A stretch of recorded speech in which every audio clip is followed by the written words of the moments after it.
Levítico 17. O lugar onde sacrifícios serão oferecidos. O Senhor Deus mandou Moisés dar a Arão, aos filhos de Arão e a todo o povo de Israel as seguintes leis. Se um israelita matar um boi, ou um carneirinho, ou um cabrito dentro ou fora do acampamento e não levar o animal até a entrada da tenda sagrada para oferecê-lo como um sacrifício a Deus, o Senhor, esse homem será expulso do meio do povo de Israel. Ele é culpado. É como se tivesse matado uma pessoa. Portanto, os israelitas, em vez de matarem os animais no campo, deverão levá-los ao sacerdote, em frente da tenda sagrada. Ali matarão os animais e os apresentarão ao Senhor como oferta de paz. O sacerdote borrifará com o sangue o altar que fica em frente da tenda sagrada e ali queimará a gordura do animal. O cheiro dessa oferta é agradável ao Senhor. Daqui em diante, para sempre, os israelitas nunca mais oferecerão sacrifícios aos demônios do deserto, pois, se fizerem isso, estarão sendo infiéis a Deus. Todos os israelitas e todos os estrangeiros que vivem no meio do povo de Israel apresentarão ao Senhor as suas ofertas que são completamente queimadas ou qualquer outro sacrifício somente na entrada da tenda sagrada e em nenhum outro lugar. Quem desobedecer será expulso do meio do povo. Proibição de comer sangue. Se um israelita ou um estrangeiro que vive no meio do povo de Israel comer sangue, Deus ficará contra ele e o expulsará do meio do povo. Pois a vida de todo ser vivente está no sangue. É por isso que Deus mandou que o sangue dos animais oferecidos como sacrifício fosse derramado no altar, a fim de conseguir o perdão dos pecados do povo. Pois é o sangue, isto é, a vida, que tira os pecados. Por isso o Senhor diz que nenhum israelita e nenhum estrangeiro que vive no meio do povo podem comer sangue. Quando um israelita ou um estrangeiro que vive no meio do povo caçar um animal ou uma ave que se pode comer, ele deverá deixar que o sangue corra para o chão e depois deverá cobri-lo com a terra. A vida de todo ser vivente está no sangue, e é por isso que Deus diz aos israelitas que não comam o sangue de nenhum animal, pois o sangue é a vida. Quem comer sangue será expulso do meio do povo de Israel. Qualquer um, seja israelita ou estrangeiro, que comer a carne de um animal que tenha tido morte natural ou que tenha sido morto por outros animais, deverá lavar a roupa que estiver vestindo e tomar um banho, e ficará impuro até o pôr do sol. Depois ficará puro de novo. Mas, se não lavar a roupa e se não tomar um banho, essa pessoa será castigada. Levítico 18. Relações sexuais proibidas. O Senhor Deus mandou Moisés dizer aos israelitas o seguinte: Eu sou o Senhor, o Deus de vocês. Não sigam os costumes do povo do Egito, onde vocês moravam, nem os costumes do povo de Canaã, a terra para onde eu os estou levando. Não vivam de acordo com as leis desses povos. Pelo contrário, obedeçam às minhas leis e guardem os meus mandamentos. Eu sou o Senhor, o Deus de vocês. Se obedecerem às minhas leis e guardarem os meus mandamentos, vocês viverão.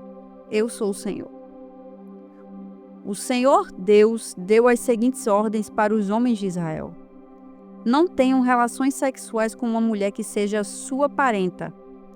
Não tenha relações com a sua mãe. Isso seria uma vergonha para o seu pai e também para sua mãe. Não tenha relações com qualquer outra mulher que pertença ao seu pai. Não tenha relações com a sua irmã, seja por parte de pai e de mãe ou somente por parte de pai. E não importa que ela tenha sido criada na mesma casa ou em outra. Não tenha relações com a sua neta. Isso seria uma vergonha para você. Não tenha relações com a sua irmã por parte somente de pai, pois ela é irmã mesmo.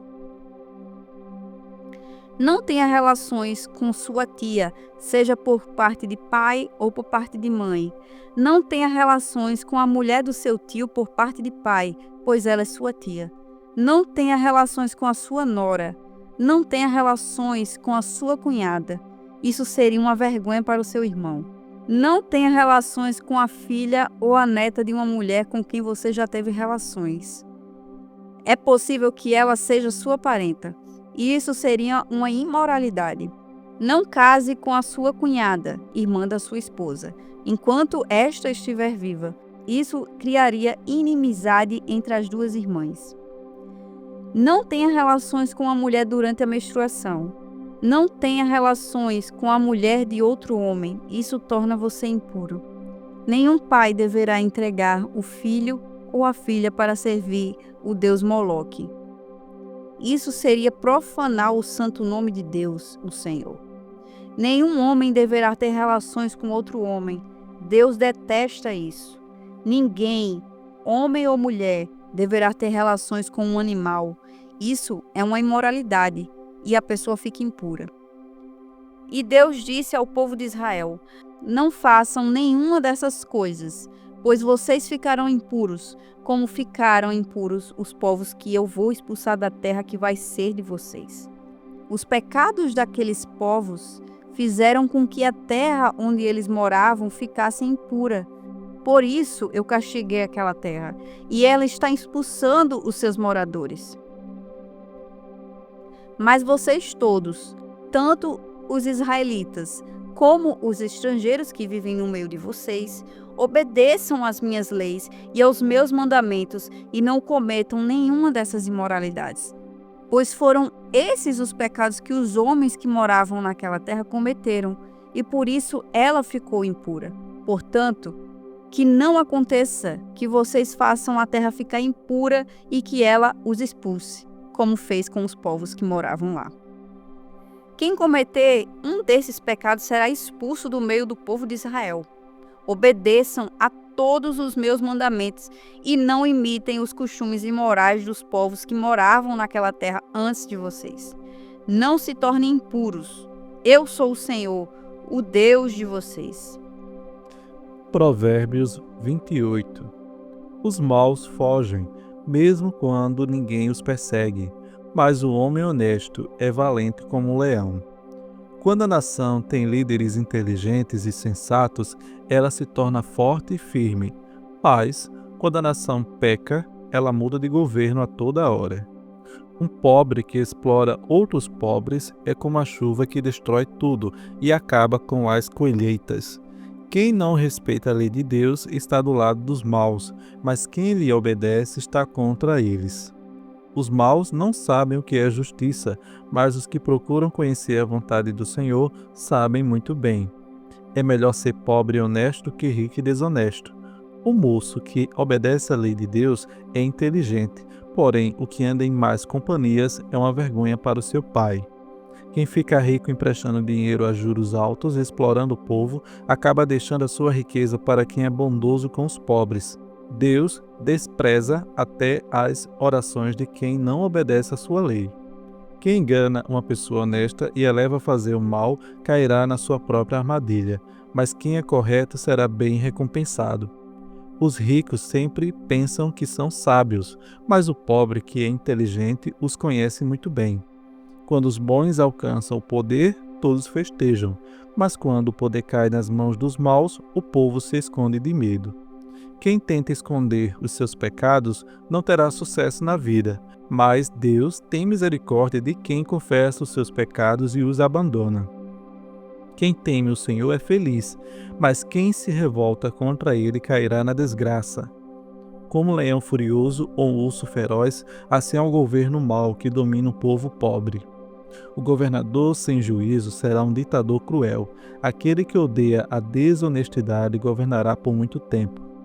O assassino cava muito depressa a sua própria sepultura. Não tente fazê-lo parar. Quem é honesto tem segurança, mas quem é desonesto logo fracassa. Quem cultiva a sua terra tem comida com fartura, mas quem gasta o tempo com coisas sem importância sempre será pobre. A vida da pessoa honesta é cheia de felicidade, mas quem tem pressa de enriquecer não fica sem castigo. É errado favorecer alguém no tribunal, mas alguns juízes fazem isso até por pouco dinheiro. O ganancioso tem tanta pressa de ficar rico que nem percebe que a pobreza está chegando.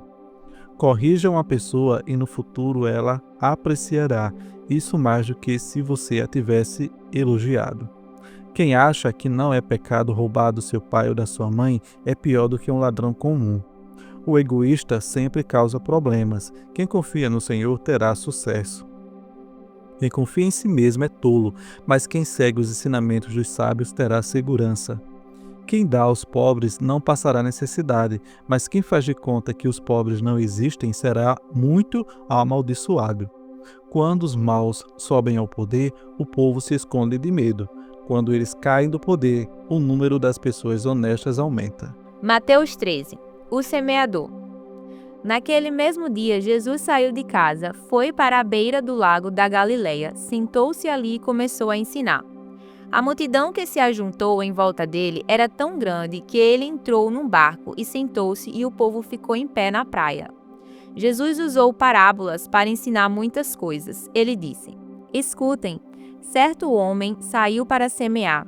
Quando estava espalhando as sementes, algumas caíram na beira do caminho e os passarinhos comeram tudo.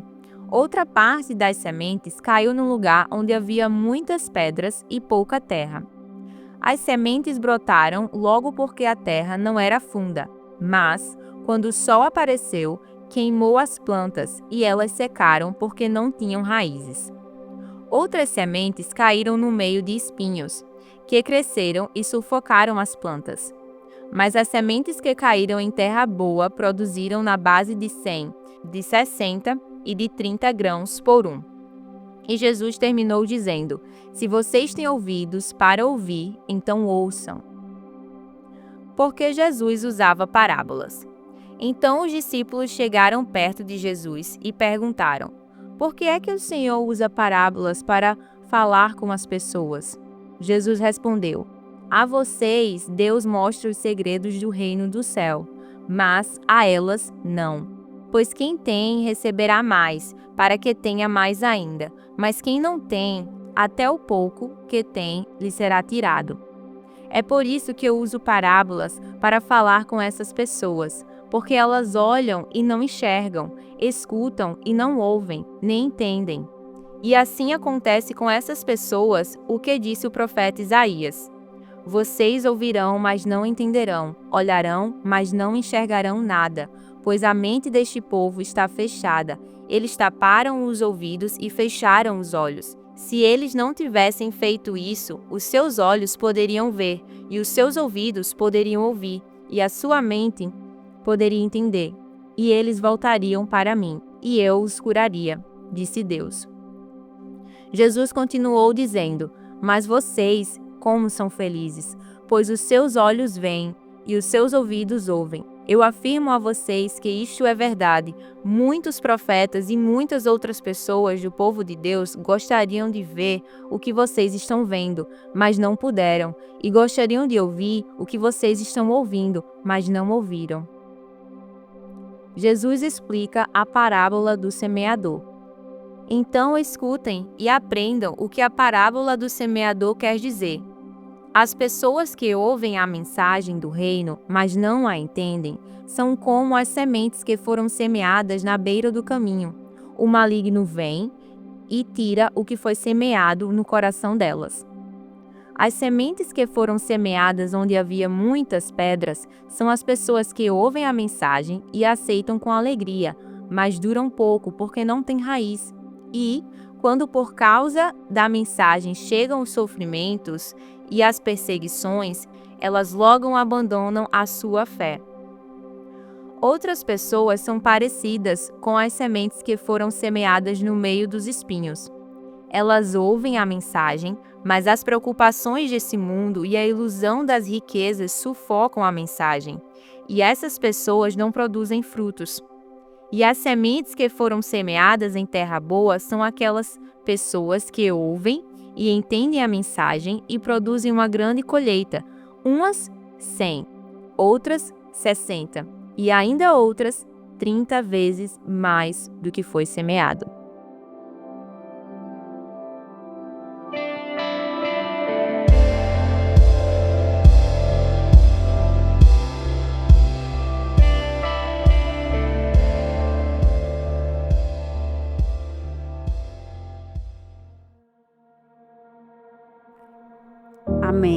Para concluir o nosso devocional, vamos orar.